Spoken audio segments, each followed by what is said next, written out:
추수감사주일입니다. 아직 올해가 다 지난 것은 아니지만 지난 한 해 동안 우리 삶 가운데 허락하신 수많은 그 은혜들, 셀 수 없는 모든 것이 은혜라고 고백하는 것처럼 그 은혜를 기억하면서 오늘도 하나님께 더 큰 감사와 또 찬양으로 예배하는 귀한 날 되기를 소망하고 축복합니다.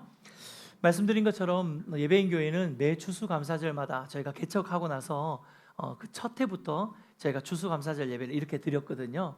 왜냐하면 제 마음에 그런 생각이 들었어요. 이게 우리 보통 이렇게 외국 보면 감사절 되면 여기 중간에 이렇게 뭐 터키 같은 거 막 칠면조 이렇게 구이 갖다 놓고 가족들이 이렇게 촛불도 켜고 막 이렇게 디너 이렇게 파티를 하는 것처럼, 그러면서 이제 그런 영화 같은 데 보면 이런 이야기를 하잖아요. 뭐 지난 한 해 어땠니 뭐 그러고 감사의 제목도 나누고, 그리고 이제 아버지가 이렇게 가족들 손을 이렇게 다 잡고 이렇게 대표로 기도하면서 올 한 해 우리와 함께 하신 거 감사합니다 이렇게 기도하는 그런 모습처럼 추수감사 주일 예배는 우리가 예배인이라는 한 식구가 한 식탁에 둘러앉아서 함께 손을 맞잡고 하나님이 올 한 해 동안 우리 가족들 한 사람 한 사람 삶 가운데 어떠한 은혜로 또 어떠한 감사의 제목을 주셨는지 함께 나누고 감사하는 그런 예배를 드리고 싶다라는 그 생각들이 있었습니다.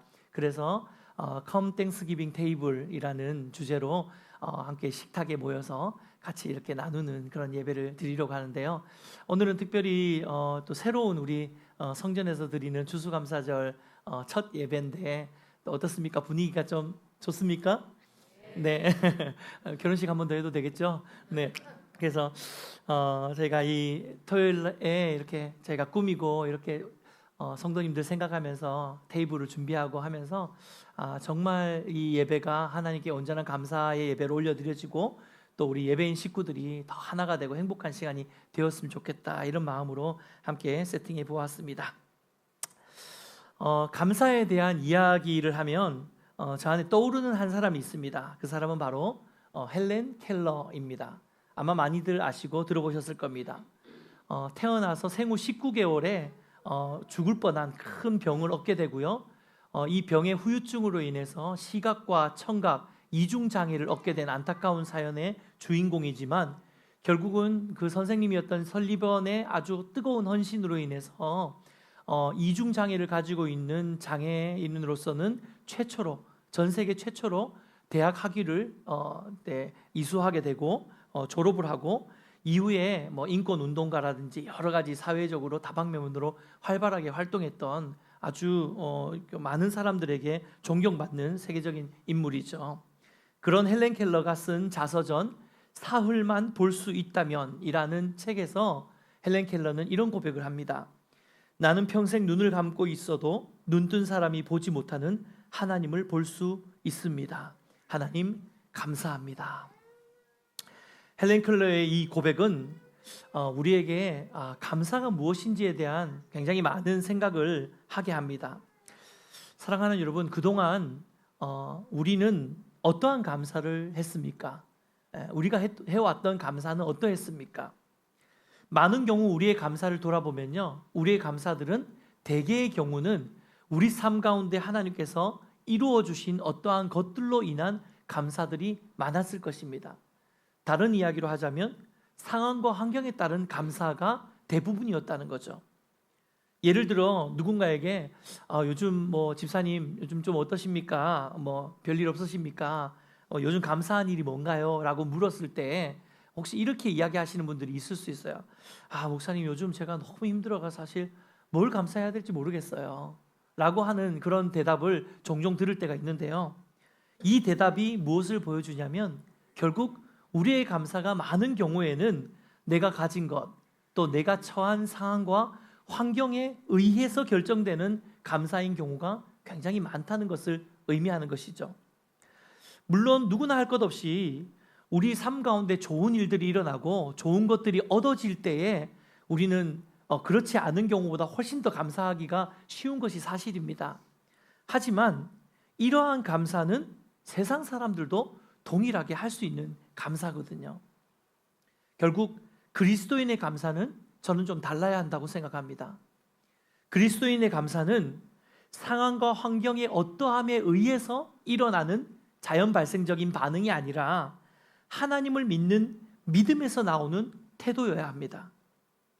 우리의 감사가 상황과 환경 또 얻어지는 결과에 따라서 좌지우지되는 그런 감사라면요, 이러한 감사는 결국은 일시적인 반응이 될 수밖에 없습니다. 그 좋아졌던 상황이 다시 나빠지면 감사를 잃어버리게 될 수밖에 없는 것이죠. 좋은 일이 생기면 막 충만하고 뜨거워져 가지고 막 감사하지만, 또 나쁜 일이 생기면 막 힘들어지면서 내가 감사했던 그 하나님께 오히려 원망하게 되는 것이, 그게 인간의 한계이고 나약함 아니겠습니까? 뿐만 아니라 여러분, 상황과 환경에 따른 감사는요, 종종 동일한 상황과 환경에도 불구하고 감사의 반응이 달라지는 경우도 있어요. 이게 무슨 이야기냐면요, 이를테면 예를 들자면은 얼마 전에 우리 이동혁 집사님이 새 차를 뽑았다고 우리가 광고를 또 했잖아요. 오늘은 또 우리 효원 형제가 새 차를 뽑았다고 하는데, 우리 이동혁 집사님이 좀 교수님이신데 얼마나 검소하셨는지 제가 놀랐어요. 처음 이때까지 계속 중고차만 타셨다고 그러시더라고요. 그런데 이번에 정말 처음으로 이제 새 차를 뽑으신 거예요. 그러니까 얼마나 축하할 일입니까? 아마 모르긴 몰라도 지금 집사님은 차에 시동을 열쇠를 들고 나갈 때부터 기분이 좋을 거예요. 그렇죠? 삑 하는 순간 기분이 좋아져요. 굉장히. 네, 막 감사하죠. 와, 나한테 이렇게 좋은 차를 주신 하나님께 감사하는 마음이 있으실 겁니다. 그런데 예를 들어서 우리 이동현 사님이 제주도에 여행을 가셨다가 벤틀리를 한번 렌트를 하셔가지고 일주일 동안 벤틀리를 몰다가 집으로 돌아오셨다고 가정을 합시다. 그래서 삑 했을 때 내 차를 보고 감사하는 마음이 이전만큼 클까 생각해 보면, 물론 클 거라고 저는 생각하지만 이건 설교를 위해서 제가 조금 양해를 구하고, 우리 이동희 사님 마음이 굉장히 막 강팍해지는 거예요. 네, 그러면서 내가 벤틀리 몰았더니 이거는 참 차도 아니네, 이런 경우들이 생길 수 있는 거죠. 사실 상황과 환경은 변하지 않지만 상황과 환경에 기인한 감사는 언제든지 변질될 수 있는 것이라는 것입니다.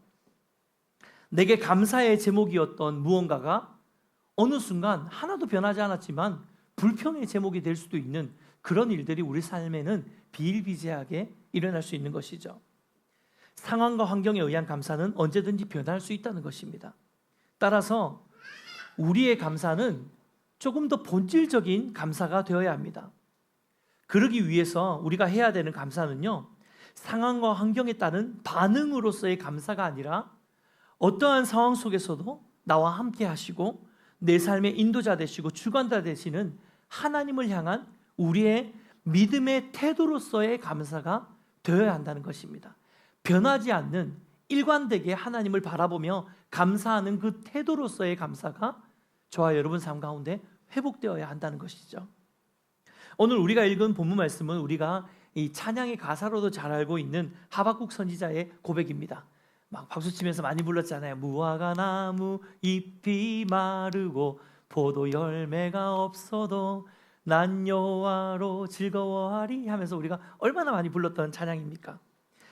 이 하박국서를 보면요, 이 하박국 선지자가 왜 악인들은 번성하고 하나님의 백성인 의인인 하나님의 백성들은 도리어 고통을 당하고 있습니까? 이런 현실의 상황과 환경으로 인해서 하나님께 이해할 수 없어서 감사하지 못하고 투정하는 장면이 하박국서를 보면 나옵니다. 그런데요, 하나님이 하박국 선지자에 찾아가셔서 하박국 선지자에게 이렇게 말씀하시죠. 결국 하나님의 주권 아래 악인은 그 악행으로 말미암아 심판을 당할 것이고 의인은 믿음으로 말미암아 반드시 구원을 얻게 될 것이다 라는 하나님의 약속의 말씀을 주십니다. 이 약속의 말씀을 받고 하박국 선지자가 깨달은 것이죠. 뭘 깨달았습니까? 비록 내 눈앞에 보이는 상황과 환경이 불행한 것처럼 보이고 고통의 환경인 것처럼 보이고 의인이 고난받는 환경인 것처럼 보인다 할지라도, 내가 다 이해할 수 없는 어려움과 환난과 그런 상황이 펼쳐진다 하더라도 내가 믿음의 눈으로 하나님을 바라보았을 때 결국 하나님은 내 삶 가운데 구원을 이루시는 분이시구나. 하나님이 결국은 이 모든 악한 세상을 심판하실 것이고, 내가 이 믿음을 붙들고 이 상황과 환경을 뛰어넘어서 하나님을 바라보는 믿음의 태도를 일으킬 때 결국은 하나님이 내 삶 가운데 구원자로 자정하시겠구나라는 것을 하박국 선지자가 깨달은 것이죠. 그래서 오늘 우리가 함께 읽은 이 본문의 말씀을 비로소 고백할 수 있었던 것입니다. 다시 한번 읽어볼까요? 짧은 말씀이니까 한 번 더 읽겠습니다. 17절, 18절입니다. 시작. 포도나무에 열매가 없으며 감람나무에 소출이 없으며 밭에 먹을 것이 없으며 우리의 양이 없으며 외양간에 소가 없을지라도 나는 여호와로 말미암아 즐거워하며 나의 구원의 하나님으로 말미암아 기뻐하리로다. 아멘. 나는 여호와로 말미암아. 나는 여호와로 말미암아. 사랑하는 여러분, 이것이 바로 믿음의 태도로서의 감사인 줄 믿습니다. 그렇습니다. 그리스도인이 상황과 환경 혹은 얻어지는 결과에 일희일비하지 않고 그럼에도 불구하고 감사할 수 있는 이유가 무엇입니까? 결국 하나님이 우리 삶의 주권자이심을 신뢰하는 이 믿음 때문인 것입니다. 비록 내 삶에 여전히 해결되지 않는 인생의 문제가 있고 나를 향한 하나님의 응답이 너무나도 더딘 것 같이 느껴질 때라도 도무지 돌아봐도 뭐가 감사해야 될 건지 무슨 감사의 제목이 있는지가 생각나지 않는다 할지라도 나는 여호와 하나님 한 분으로 말미암아 즐거워하며 마침내 내 삶에 구원의 은혜를 허락하실 하나님으로 말미암아 감사하는 것입니다. 아멘입니까? 네. 이러한 감사가 우리 모든 성도님들의 삶 가운데 회복되어지시길 주님의 이름으로 축복해 드립니다. 말씀을 맺겠습니다. 우리 가운데 많은 성도님들이 여전히 상황과 환경이 해결되지 않는 상황으로 이렇게 추수감사 또 연말을 맞이하는 분들도 많이 계십니다. 여전히 해결되지 않는 인생의 문제, 여전히 이해되지 않는 그 상황과 환경의 문제로 인해서 고통하고 몸부림치고 고난 가운데 있는 많은 성도님들, 지체들이 우리 공동체 안에도 있다는 거예요.